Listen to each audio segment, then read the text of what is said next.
Selamat siang teman-teman trader semuanya, dimanapun saat ini Anda berada, kita akan mencoba membuat satu analisis untuk yang beberapa hari ke depan dengan target yang tentu jauh lebih banyak, lebih besar dari target yang harian. Dengan demikian, resiko yang nanti kita akan ambil tentu juga lebih besar dari kondisi normal, sehingga ketahanan harus sudah kita siapkan. Kemudian modal juga harus kita siapkan tentunya. Dalam hal ini kita akan menganalisis untuk beberapa hari ke depan hingga 1-2 minggu ke depan, potensi yang bisa terjadi dan di mana kita nanti mencoba untuk menempatkan entry point kita yang punya potensi dan punya probabilitas yang tinggi. Maka terlebih dahulu kita lihat di time frame yang besar, kita menggunakan time frame weekly. Jadi kita melihat dengan time frame yang tinggi untuk melihat peluang yang ada di sana. Kita coba perbesar dan perkecil sehingga nanti terlihat lebih jelas secara umum kecenderungannya arahnya kemana, kemudian titik entry-nya nanti di mana dengan trigger apa yang kita gunakan. Secara umum kalau kita amati, kalau kita lihat pergerakan buyer masih dominan di sana, sempat koreksi sehingga kalau kita sebut yang merah ini adalah bagian dari retest karena berada di levelnya, karena berada di area psikologi sehingga berpeluang untuk memantul kembali. Kenapa kita sampaikan akan memantul kembali? Karena sudah mencoba menekan sampai di harga 18.50-an, 51.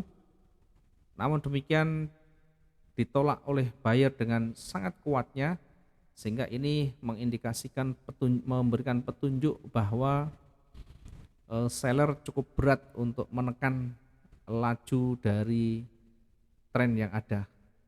Karena itu kita coba untuk perbesar lagi, kita coba lihat kemudian di sekitaran running itu adakah petunjuk yang bisa memperkuat analisa kita. Kita lihat, kita amati dari pergerakan yang ada. Kalau kita lihat tadi secara umum trennya masih kuat ke atas.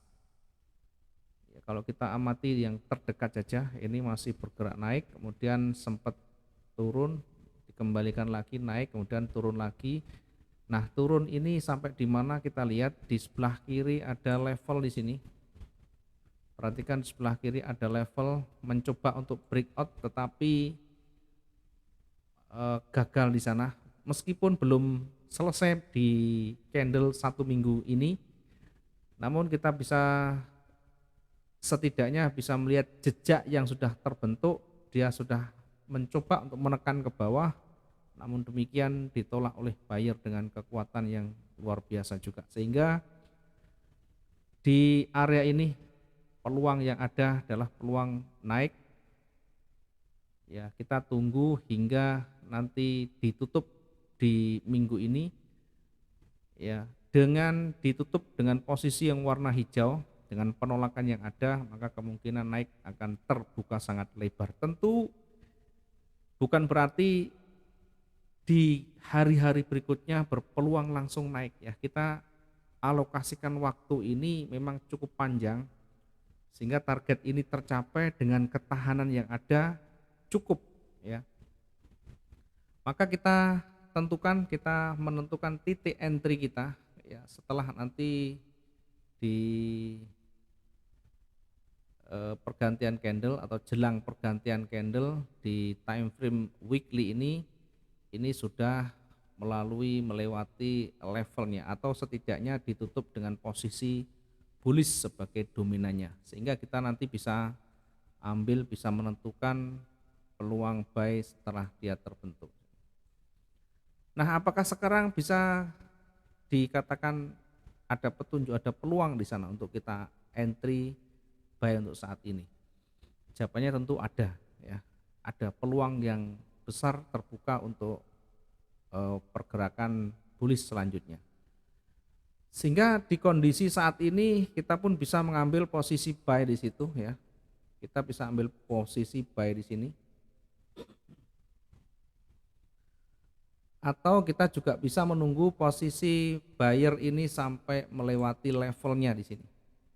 Ada dua alternatif. Yang pertama kita bisa langsung terapkan di sini dengan posisi buy di situ, dengan eksekusi langsung. Yang kedua kita bisa menunggu hingga menyentuh di area 1923 atau kita bisa gunakan pending order di sana dengan buy stop. Kita boleh dengan langsung eksekusi, kita menunggu nanti break atau menunggu terbentuknya candle hijau ini sempurna dengan lebih besar, kemudian selanjutnya nanti baru kita tempatkan di situ, atau kita bisa gunakan pending di 1923.86, kita bisa tempatkan di sana. Nah, ketika kita menggunakan eksekusi langsung di bawah, kita menggunakan buy di sini, maka SL-nya nanti berada di sini. Jadi stop loss-nya berada di sini, berada di 1854. Kemudian TP-nya kita bisa tempatkan di area ini. Jadi untuk TP-nya kita bisa turunkan sedikit ya.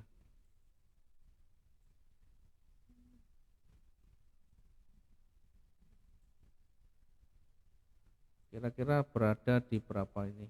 Di 8.000 sekian. Ini TP-nya di 19. Ini kita mengambil TP di 1987.37. Kemudian SL-nya tadi kita tempatkan di sini di 18, SL di 18 sorry ya, 54.31. Ini yang posisi awal yang kita sudah siapkan di sini. Posisi awal ketika kita eksekusi buy dengan harga 19.04 dengan menempatkan stop loss kita di 18.5431, TP kita di 1987.37. Nah, bagaimana ketika kita mengambil buy stopnya yang posisi di atas? Kita kasih warna yang lain untuk membedakan, sehingga nanti silakan dipilih kira-kira saya cocok yang mana. Perhatikan ketika kita ambil posisi buy di sana, target tetap kita berada di area ini. Coba kita lihat ke belakang dulu.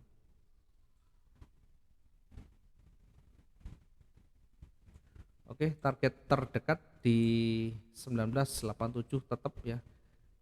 Namun demikian untuk stop loss-nya atau SL-nya ini kita naikkan di sini. SL-nya kita naikkan dengan kasih warna merah di sana ya. Ini SL yang di atas, sehingga kalau kita tarik ke bawah SL-nya 4.000, TP-nya berapa ini, 6.000 ya. Cukup kecil ya. Cukup kecil jaraknya, sehingga kita tarik di atas lagi.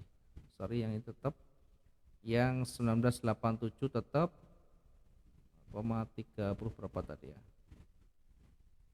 Oke,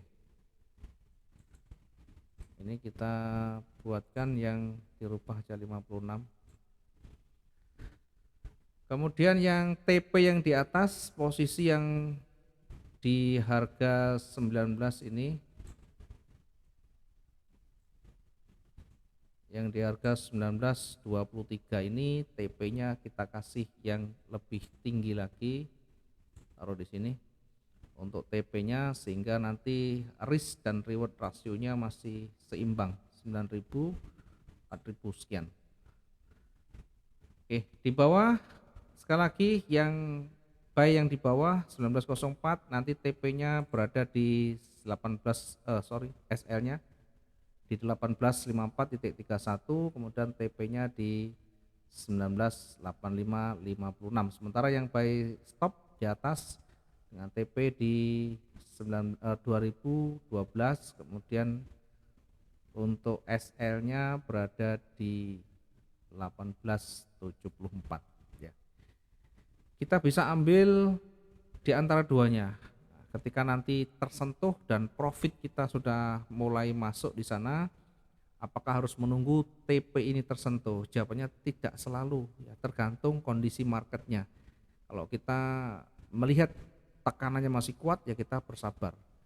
Boleh kita gunakan trailing stop. Tetapi ketika kondisi tekanan luar biasa, berat untuk lanjut, kemudian kita melihat di data fundamental mengindikasikan ada penurunan dari emas ini atau dolar, ada penguatan di sana, mungkin nanti ada lihat fundamental di sana, maka setidaknya ketika profit itu sudah tercapai, ya walaupun belum di angka target yang sudah kita siapkan, kita bisa exit lebih awal, kita bisa close lebih awal. Bagaimana ketika marketnya berbalik ya? Ketika marketnya berbalik, kita amati,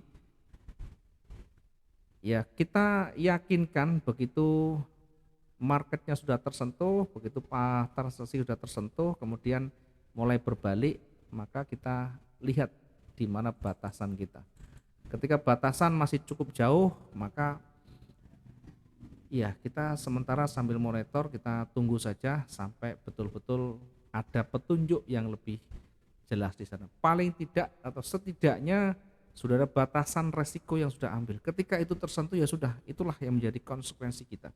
Belajar kita disiplin, belajar kita komitmen dengan apa yang sudah kita rencanakan. Mungkin ini yang bisa kita sampaikan ya untuk trading kita. Sekali lagi kita siapkan bukan untuk satu hari, tapi untuk beberapa hari ke depan. Sehingga kalau kita melihat dari range hariannya, kalau kita lihat dari range harian, rata-rata bergerak seperti ini ya. Kalau kita buat ilustrasinya, kalau 1 minggu bergerak sekian, maka untuk menembus target itu bisa berlaku hingga 1 minggu lebih ya, sekitar 10 harian atau bahkan sampai 2 minggu tercapainya. Sehingga ketahanan kita harus sudah kita siapkan. Misalnya dengan catatan seperti ini, saya contohkan begini. Misalnya ketika modal kita hanya 5.000 misalnya, apakah kita bisa menahan laju floating minus kita hingga di 2 minggu ke depan? Jawabannya tentu bisa, bergantung satu, ketahanan yang kita ambil, lot yang kita gunakan. Ya, anggap saja 1 minggu ini pergerakannya sekitar kalau kita ambil sekitar rata-rata 6.000 misalkan atau 7.000 ya. 1 minggu kita alokasikan kira-kira 1 minggu ini adalah 7.000 pergerakan, sehingga 2 minggu itu paling tidak kita alokasikan di atas 14.000, maka ketahanan 30.000 ada lebih dari cukup untuk kita mampu menahan floating sekian. Sehingga ketika modal kita 5.000, maka kita bisa bagi dengan ketahanan yang kita ambil ya, atau untuk antisipasi pergerakan market yang berbalik. 5.000 modal kita bagi dengan ketahanan yang kita ambil 30.000 untuk antisipasi biar lebih kuat, sehingga lot yang kita gunakan adalah 0,16